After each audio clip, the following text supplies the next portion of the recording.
প্রিয় এইচএসসি শিক্ষার্থীরা, আসসালামু আলাইকুম। সবাইকে আমাদের প্রসপার একাডেমিক এন্ড অ্যাডমিশন কেয়ারের পক্ষ থেকে স্বাগতম।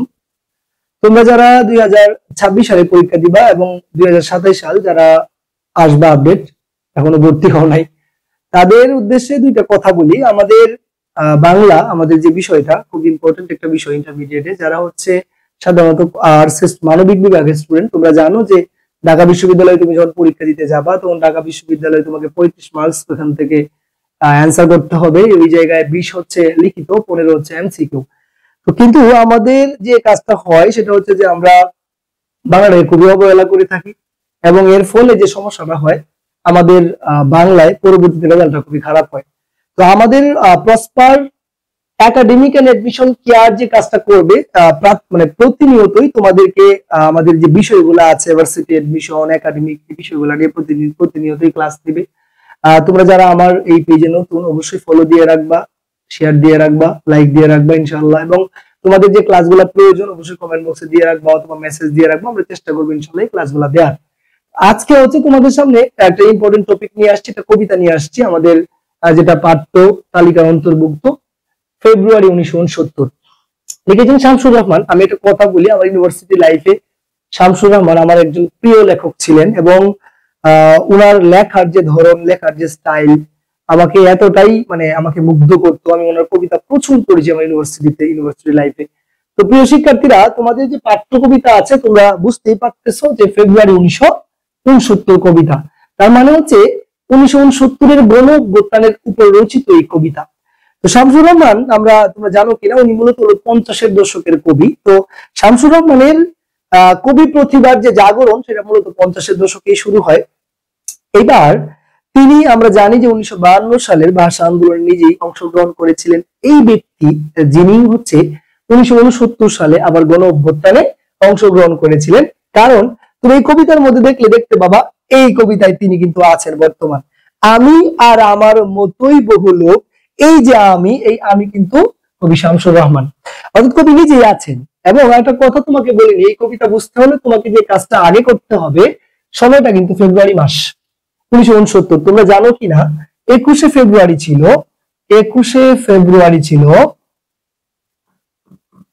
আমাদের 21শে ফেব্রুয়ারি কি ছিল? আমাদের ভাষা আন্দোলন। আমরা জানি যে 21শে ফেব্রুয়ারি ছিল বাংলা 8ই ফাল্গুন। এখন ব্যাপারটা হচ্ছে 8ই ফাল্গুন মানে হচ্ছে বসন্তকাল। আমরা জানি যে বসন্তকালে কৃষ্ণচূড়া ফোটে এবং কৃষ্ণচূড়ার অনেকগুলো রং হয়, তার মধ্যে উল্লেখযোগ্য রং হচ্ছে লাল। এবং তোমরা জানো কিনা রক্তের রং কিন্তু লাল। এই বিষয়গুলো তোমাকে আগেই টাচ দিয়ে রাখতেছি, কারণ এই কবিতাটা বুঝতে হলে তোমাকে এই ইজমগুলা, এই বিষয়গুলো তোমার মাথায় রাখতে হবে প্রিয় শিক্ষার্থী।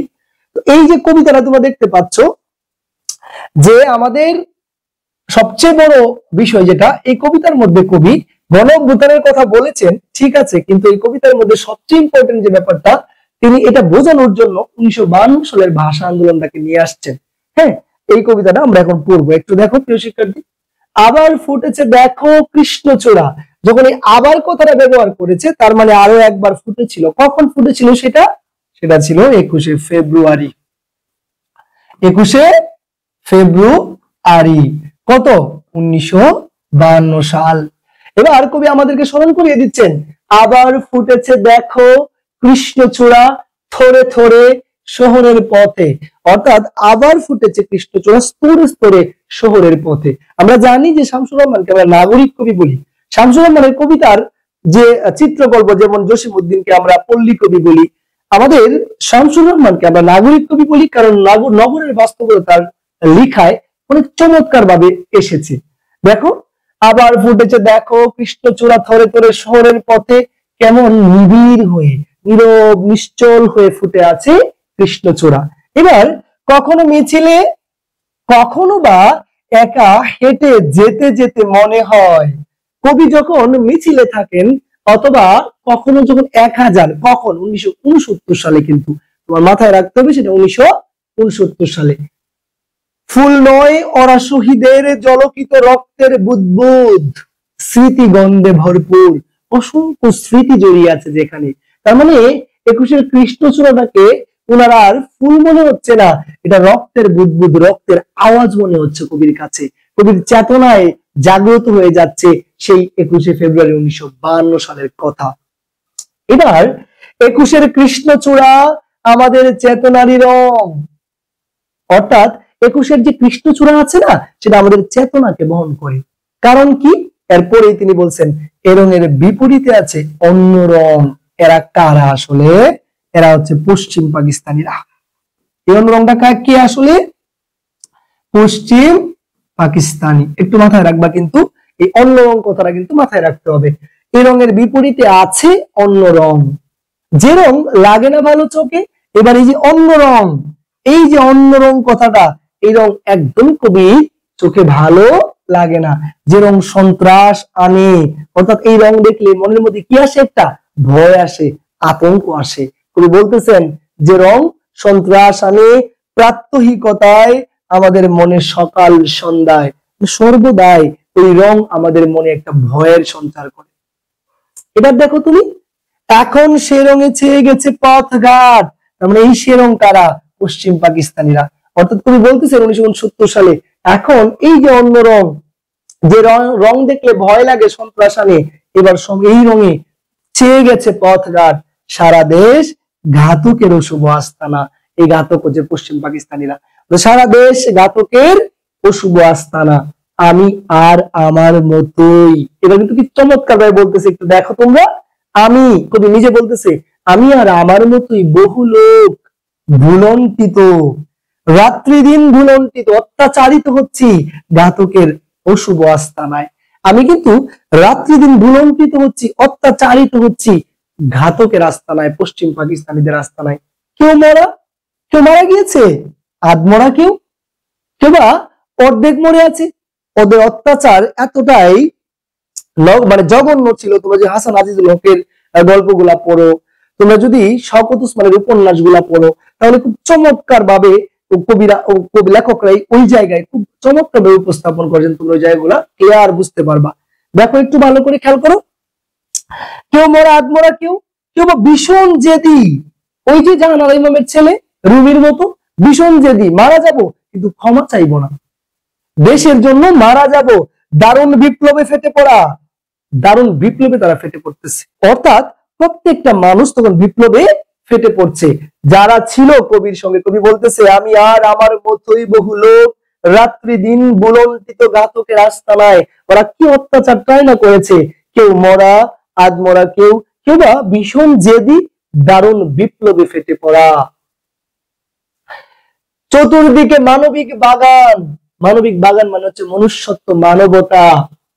কমলবন হচ্ছে তছনছ, কমলবন মানে হচ্ছে পদ্মবন, কিন্তু এখানে কিন্তু মানবতা বোঝাচ্ছে। কি বোঝাচ্ছে বলো দেখি প্রিয় শিক্ষার্থী? মানবতা তছনছ হচ্ছে, বুঝি তাই 1969-এও। এবার কবি বলতেছে এই জন্যই হয়তোবা 1969-এও আবার সালাম নামের রাজপথে শূন্য তোলে ফ্ল্যাগ। অর্থাৎ সালাম আবার রাজপথে নেমেছে, আকাশে উড়ায় পতাকা, স্বাধীনতার পতাকা। প্রিয় শিক্ষার্থী, তোমরা মনে হয় বুঝতে পারতেছো কবির চেতনায় চলে আসছে যে আমি 1969-এ এসে দাঁড়িয়ে ভাবছি আবার সালাম রাজপথে নেমে গেছে। বরকত বুক পাতে যেমনটা পেতেছিল 1952 সালে, আমাদের 69-এর গণ অভ্যুত্থানের যোদ্ধারা বুক পেতে দিয়েছে কোথায়? ঘাতকের থাবার সম্মুখে। সালামের চোখ আজ আলোচিত ঢাকা। তার মানে সালামের চোখ মুখ আলোচিত ঢাকা। তখন তোমরা জানো কিনা সবার আলোচনার কেন্দ্রবিন্দুতে ছিল ঢাকা। কারণ তোমরা জানো যে পশ্চিম পাকিস্তানিরা প্রথম আঘাত এনেছিল 1971 সালে। আমরা জানি 25শে মার্চ কোথায় আঘাত এনেছিল বলো দেখি? ঢাকা বিশ্ববিদ্যালয়ের হল, তারপর হচ্ছে মেডিকেলের হল, বুয়েটের হল, অর্থাৎ ঢাকায় তারা আঘাত করেছিল। তার টার্গেট ছিল ঢাকায়। হ্যাঁ, তো 69-এ কিন্তু আমরা এই চিত্র দেখতে পাই। রাজপথে দেখলাম আমরা সবাই জনসাধারণ, দেখলাম সালামের হাত থেকে নক্ষত্রের মতো ঝড়ে অবিরত অবিনাশী বর্ণমালা। তার মানে হচ্ছে সালামের হাত থেকে নক্ষত্রের মতো ঝরতেছে অবিরত অবিনাশী বর্ণমালা। অর্থাৎ সালামের হাত থেকে অবিনাশী, বিনাশ নেই। অবিনাশী মানে কি? যার বিনাশ নেই।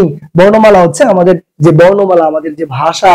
অর্থাৎ আমি 1952 সালে যেমন দেখেছিলাম সালাম, বরকত জয় করেছিল আমাদের ভাষাটাকে, 69-এর যোদ্ধারাও ঠিক সেই কাজটাই করতেছে, একটু ভালো করে খেয়াল করো। জড়ে অবিরত অবিনাশী বর্ণমালা যার বিনাশ নেই, আর বরকত বলে গাঢ় উচ্চারণে। এবার বরকত তার তীক্ষ্ণ স্বরে বলতেছে, কি বলতেছে একটু দেখো না, এখনো বীরের রক্তে, তার মানে এখনো বীর রক্ত দিচ্ছে, কেন? স্বাধীনতার জন্য। দুঃখিনী মাতার অস্ত্র জলে, যে মায়ের সন্তান হারিয়ে গেছে সেই মাতার অস্ত্র জলে, ফুটে ফুল বাস্তবের বিশাল চত্বরে, হৃদয়ের হরিত উপত্যকায়। হৃদয়ের হরিত উপত্যকা মানে হচ্ছে, হরিত উপত্যকা মানে সবুজ বন, এখানে হৃদয়ের হরিত উপত্যকা বলতে বোঝানো হয়েছে হৃদয়ের কোমল অনুভূতিটাকে। তার মানে বলতেছে এখনো বীরের রক্তে, দুঃখিনী মাতার অস্ত্র জলে, ফুটে ফুল। এই ফুল কিন্তু আমাদের আশা, আমাদের ভাষা শহীদরা, আমাদের এই বাংলা ভাষা বাস্তবের বিশাল চত্বরে, হৃদয়ের হরিত উপত্যকায়। সেই ফুল, সেই ভাষা আমাদেরই প্রাণ, সেই আশাটা হচ্ছে আমাদের প্রাণ। শিহরিত ক্ষণে ক্ষণে, কখনো কি হচ্ছে, শিহরিত হয়ে উঠতেছি আমি আনন্দের রুদ্রে, অর্থাৎ কখনো আনন্দে আর দুঃখের ছায়ায়, কখনো বা আনন্দে, ওই যে সিনেমার মতো কাবি খুশি কাবি গাম, আমি কখনো আনন্দ পাচ্ছি আবার কখনো দুঃখের ছায়ায় ডুবে যাচ্ছি। অর্থাৎ প্রিয় শিক্ষার্থী, শামসুর রহমান, আমরা জানি যে এই কবি অর্থাৎ আমাদের শামসুর রহমান, ওনার কবিতার মধ্যে তোমরা যদি ওনার কাব্যগ্রন্থগুলা তোমরা যদি নামগুলো শোনো, উদ্ভট, উঠের পিঠে চলেছে স্বদেশ, বন্দি শিবির থেকে, হ্যাঁ, বাংলাদেশ স্বপ্ন দেখে, বুক তার বাংলাদেশের হৃদয়, এরকম আরো অসংখ্য, মানে অর্থাৎ আমাদের এই শামসুর রহমানের কাব্যগ্রন্থগুলা যদি তুমি পড়ে থাকো, তুমি যদি নামগুলো শুনে থাকো, তাহলেই তুমি বুঝতে পারবা শামসুর রহমান এটা চেতনার নাম। এবং এই কবিতার মধ্যে তিনি খুব চমৎকার ভাবে 1969-এর গণ অভ্যুত্থানের যে বিষয়টাকে, গণজাগরণকে বোঝানোর জন্য চেতনায় নিয়ে এসেছেন 1952 সাল। তুমি লেখার সময় অবশ্যই 1952 সালের অনুষঙ্গ আনতে পারবা, কিন্তু কবিতাটা কিন্তু লেখা 1969-এর গণ অভ্যুত্থানের উপর। প্রিয় শিক্ষার্থী, আমার মনে হয় তোমাদের এই ক্লাসটা করার পর উপকার হয়েছে। যদি আমার এই ক্লাসটা ভালো লাগে, অবশ্যই অবশ্যই শেয়ার দিয়ে অন্যদেরকে দেখার সুযোগ করে দিবা। এবং আমি চাই তোমরা আমাদের পাশে থাকো, আমাদের এই পেজে ফলো দিয়ে রাখো আরো এরকম সুন্দর সুন্দর ভিডিও পাওয়ার জন্য। তোমরা ভালো থাকো সবাই। আসসালামু আলাইকুম।